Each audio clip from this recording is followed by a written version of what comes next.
O segundo documento que eu vou ler com os destaques é o voto número 166 de 2024.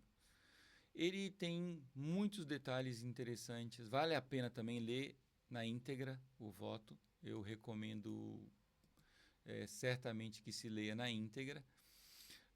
Mas eu só fiz aqui alguns destaques para que esse vídeo não fique tão longo, né?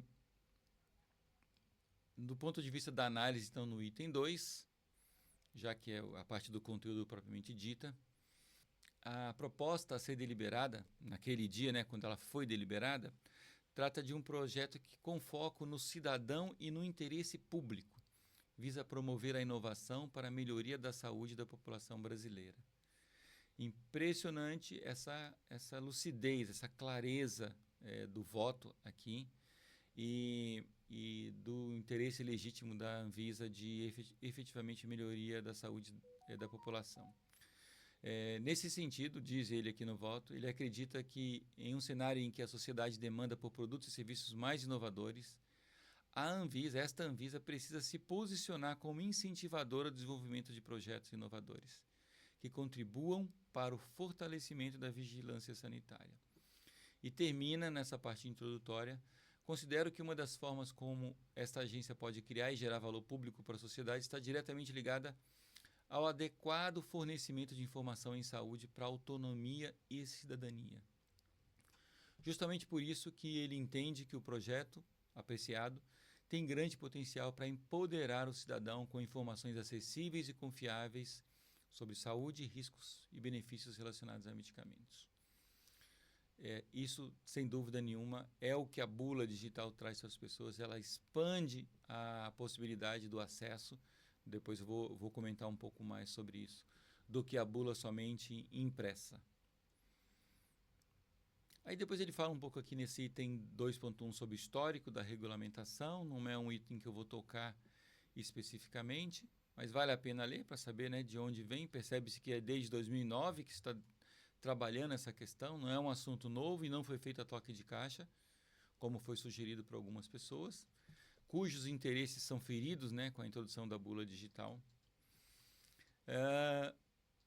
O item 2.2 trata do cenário internacional, que é muito interessante essa análise, e mostra que o Brasil, de certa forma, comparando com alguns países, nós estamos atrasados, com outros países nós estamos adiantados, como tudo na vida, né? Mas para o tamanho do Brasil, para a importância do mercado, eu diria que nós estamos atrasados. Eu diria que poderíamos estar muito à frente. E nessa questão aqui ele vai citando, né, país a país, e no final desse item 2.2, ele traz o resumo de forma sintética, alguns países que ele obteve, que o diretor obteve acesso. Ele mostra aqui na tabela o país, o tipo de medicamento que está recebendo a bula digital e se a bula física ainda é removida ou se ela é mantida, porque uma das questões é essa, né? Remover a bula física, né?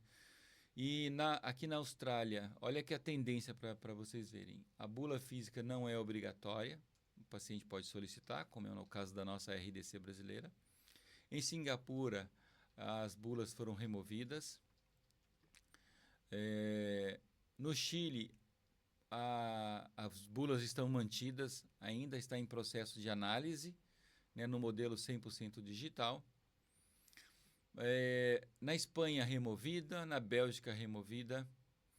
Na Polônia, estão mantidas, mas só na língua portuguesa, na língua estrangeira, aliás. No polonês, ela foi retirada. No Canadá, as empresas conseguiram a permissão para a retirada da bula impressa, mas são avaliações que são feitas caso a caso, ou seja, tem que ser requisitado. É um modelo que eu acho muito ruim, burocrático, né, processual. Na Áustria, removida, mas tem que estar disponível se solicitada, como no Brasil. Na Índia, a bula em papel é obrigatória somente para novos produtos, ou seja, para produtos já estabelecidos, ela foi removida. Na Islândia, removida. Na Coreia do Sul, removida. Em Taiwan, removida. Na Noruega, removida. No Japão, removido. Na Estônia, removida. Em Portugal, removido. No Egito está em fase de implementação. Então, esse passeio global mostra que nós não estamos criando nenhuma novidade no Brasil.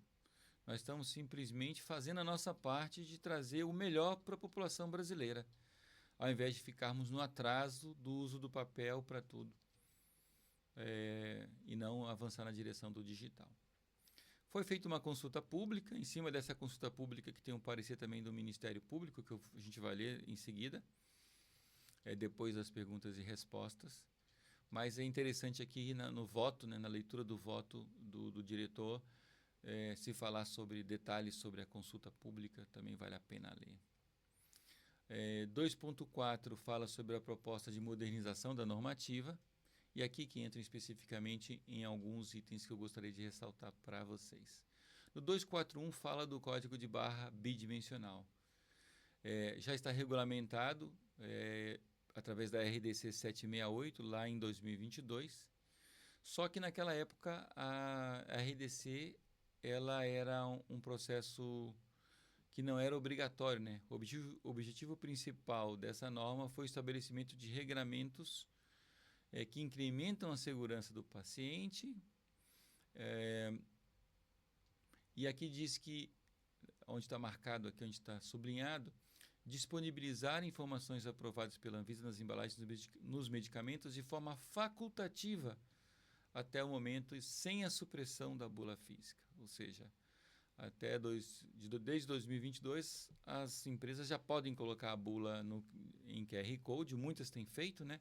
Apesar que têm feito de forma errada, muitos têm feito de forma errada.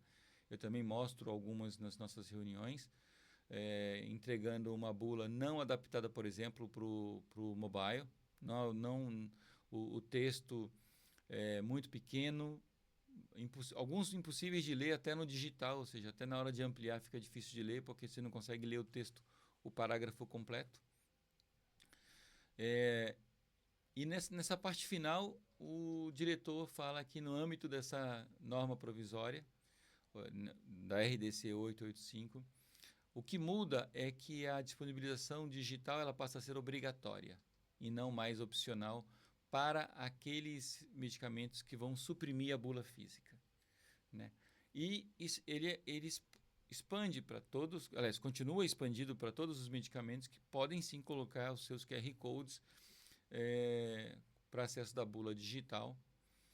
E essa questão de ter os outros QR Codes com a bula digital é interessante porque muitas pessoas acessam, quando compram um medicamento, vão no Google e perguntam pela bula daquele medicamento. E consultam sites que não se sabe nem de onde é que é o site.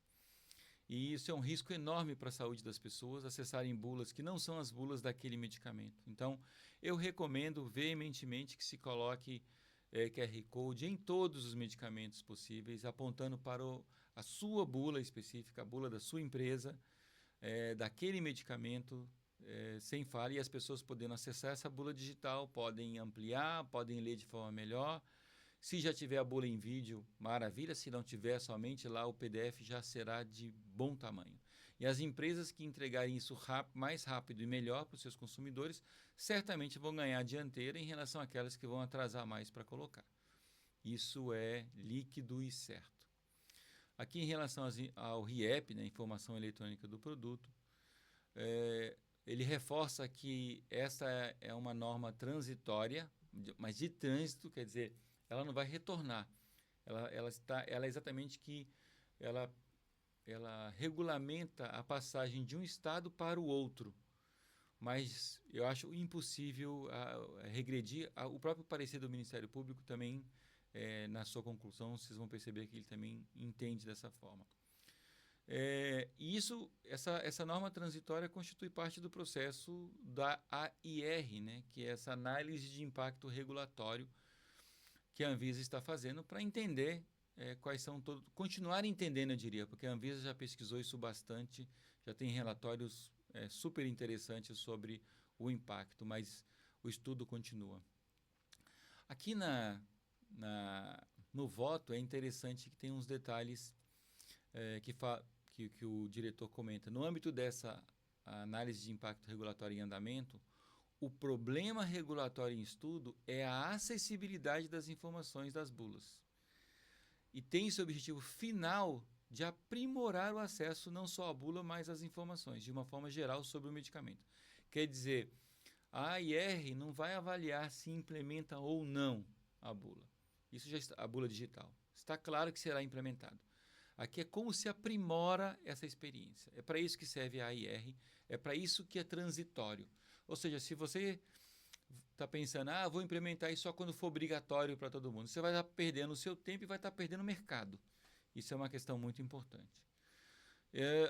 Ele comenta também que isso se dará de duas formas ao final desse processo: aperfeiçoamento do conteúdo das informações e da interação do usuário com a Anvisa. Depois vem aqui o 243, repositório de bulas de produtos, onde o relator coloca que ele acredita que a Anvisa não poderia, de alguma forma, impor que todas as empresas utilizassem um repositório só. Um repositório, por exemplo, que a Anvisa cuidasse, ou um repositório único, né, homologado de uma empresa só. Ao invés disso, eles abriram para que as empresas criassem seus próprios repositórios ou contratassem, aqui diz, né, no final, nessa parte aqui, ou ela mesma faz ou ela contrata uma empresa terceirizada especializada para sua operacionalização, que é o que nós estamos fazendo para várias dessas empresas. E quando a gente gera uma inovação, nós aplicamos essa inovação, se aplica para várias empresas de uma vez só. Então eu convido você a se juntar a nós, a entender o que nós estamos fazendo, porque você vai beber de uma fonte coletiva de aprendizado e de inovações em relação à bula digital. Mas a absoluta responsabilidade é do detentor do registro, com certeza. Quanto ao canal direto com o usuário, isso aqui é interessante. A Anvisa fala que, com vistas a aprimorar o acesso a informações eletrônicas importantes para o produto, além da bula digital, a proposta avança em relação à minuta levada à consulta pública, incluindo a obrigatoriedade da inclusão de outras informações relevantes. A proposta cria um canal direto de comunicação com o usuário que, já nesse momento, inclui a determinação para a disponibilização de informação sobre recolhimento de medicamentos e prevê obrigatoriedade da disponibilização do link de acesso ao sistema de notificação de eventos adversos.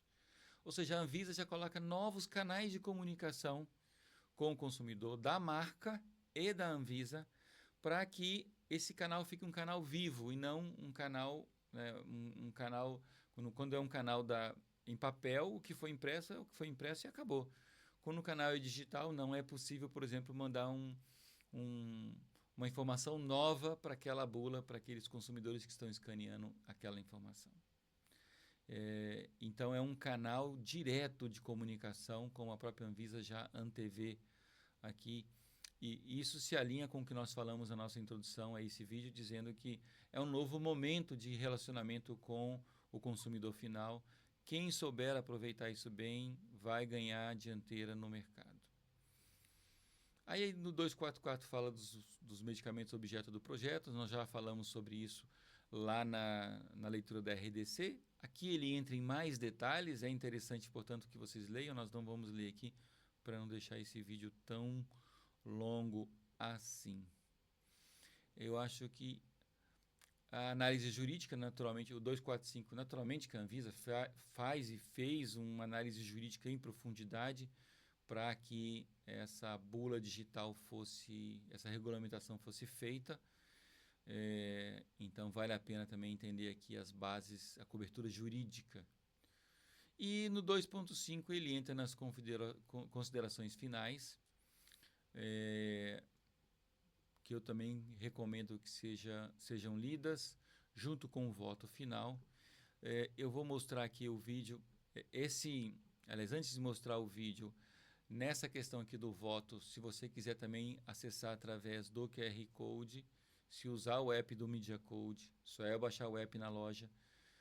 Você tem como colecionar esse voto, acessar, ler e reler, porque é importante entender o espírito do voto, o espírito da coisa, né? O espírito que a Anvisa está vindo para essa questão da bula digital. E aqui no vídeo é interessante também que vocês acessem Esse vídeo tá aí o link também com o QR Code para você acessar o vídeo. Se tiver com o Media Code, você vai colecionar esse vídeo na sua biblioteca pessoal, né? E em 2 horas e 10 minutos desse vídeo é quando começa a apresentação da pauta dessa 12ª reunião ordinária. Tem outras pautas, naturalmente, às 2h10 é quando começa a se falar da bula digital, com a manifestação de algumas organizações pró e contra a questão da bula. Às 2h58 começa aqui o voto do Daniel Pereira. Então, aqui às 2h58 começa a votação do Daniel, a manifestação do voto dele. E às 3h51 começa a manifestação dos outros diretores, né, em relação à bula. E depois o presidente dá o voto final dele. E aí você vai ter acesso. Então, acessa o vídeo, assista também a leitura do voto. Se não quiser ler o voto, você pode assistir. É bastante interessante, até por conta dos comentários dos outros diretores. Dá para perceber como que a Anvisa, de forma séria, de forma lúcida, traz esse projeto. Como tudo que a Anvisa procura fazer, ela traz a seriedade da agência à frente. E eu só tenho que aplaudir a Anvisa. Eu sou parte interessada, sim, claro, mas é nítida, pelos votos, é nítido como que a Anvisa tem tratado isso com seriedade.